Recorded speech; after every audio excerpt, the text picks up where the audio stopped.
All right, so today, buttoning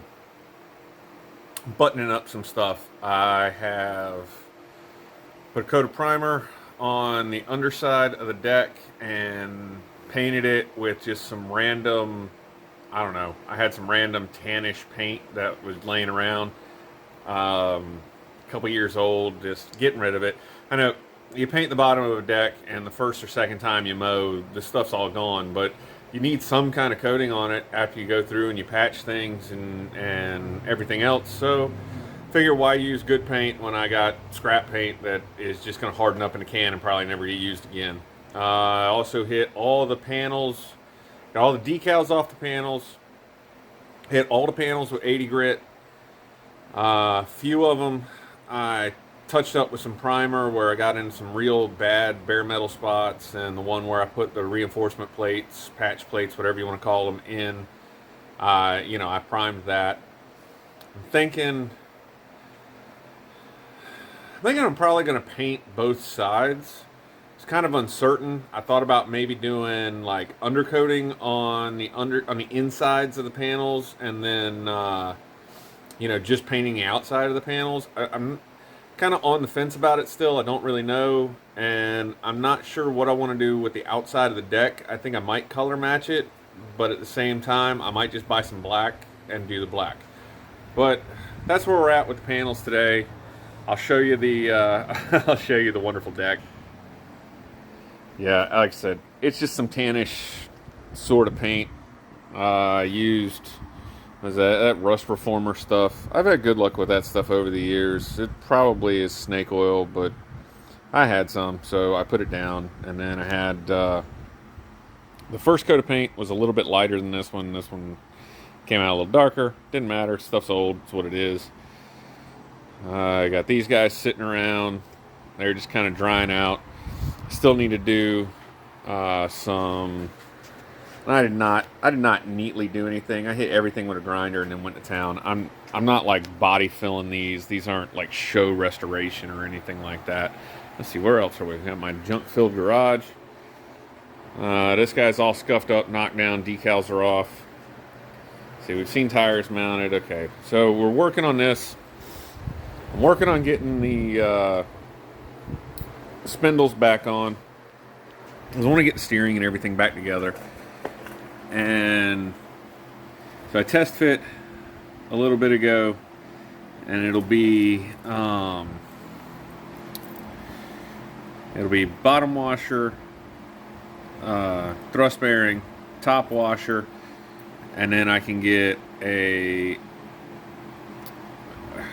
I'm going to say top washer, but I just said it. I don't want to. But I'm going to get a washer up there to go right under the E-clip when I put the E-clip back on. When I tested it, everything was snug, but it turned reasonably freely. It didn't bind up. It didn't have to put a lot of effort into it to make it turn or move or anything like that. And hopefully the background noise isn't but so bad. I just didn't feel like turning the fan off, so you got to listen to it.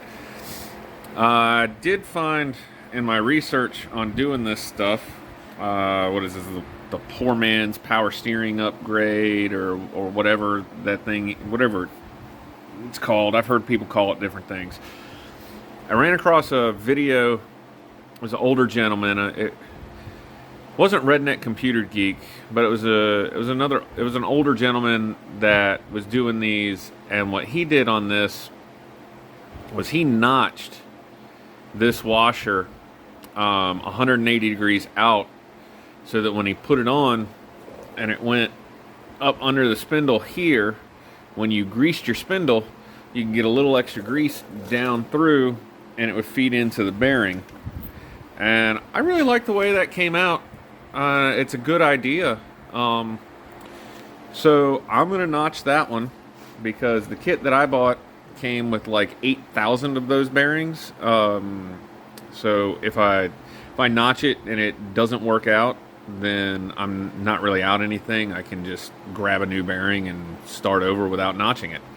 But that's what I'm going to do. That's where I'm at. And I think we'll pick up later when this thing's got a little bit more back on it.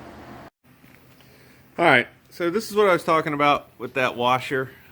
Focus. Okay. You can kind of see. Maybe that. I think that made it worse, didn't it? You can kind of see what I'm talking about, though. You just got a little dimple, 180 degrees out, and it's enough to make the grease pass through. I don't remember the name of the channel or the video that I watched where the guy did it. He used an aluminum oxide grinding bit in like a Dremel to do it. I broke out a carbide bit because I had one that was small enough to use. All my big oxide ones are big. They're way too big for that. But here's the one that's installed, greased up. And I don't know. I mean, there's some resistance on it, but it definitely isn't requiring effort to, you know, make it do anything. So I don't believe it's overly tight. These replacement caps don't fit worth crap. They didn't come in the kit. I bought them separate. And as you can see, it's just one washer and an E-clip. Put that guy on there. He's going to fall off. That's probably going to end up getting baling wire put on it. But now, almost ready to do the other side. Then I can get the tie rod set in.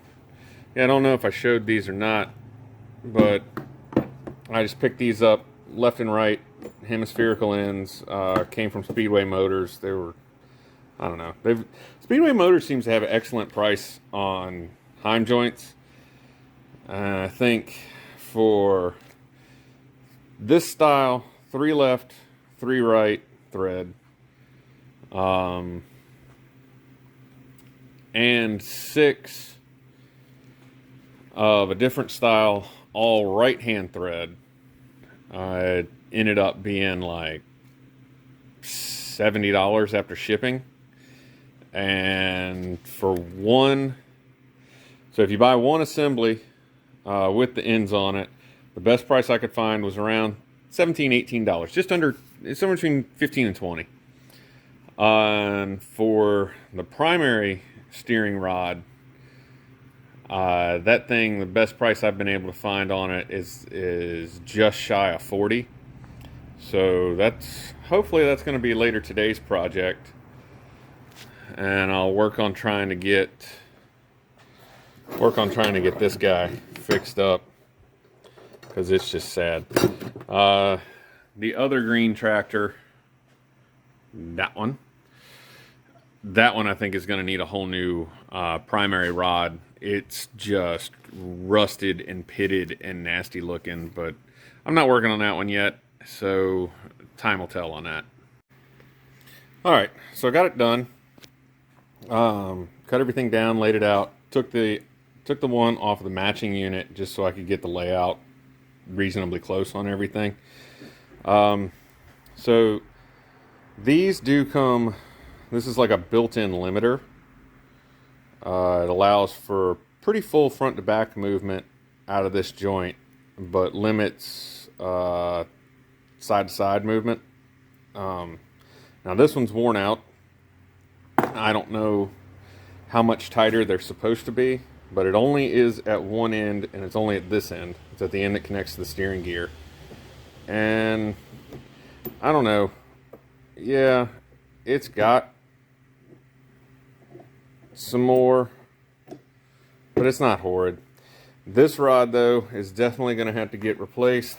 I guess the guy parked it in a lake for a while. I don't really know how he got it that bad, considering, but it had to have been submerged in water for a long time for it to just be like that.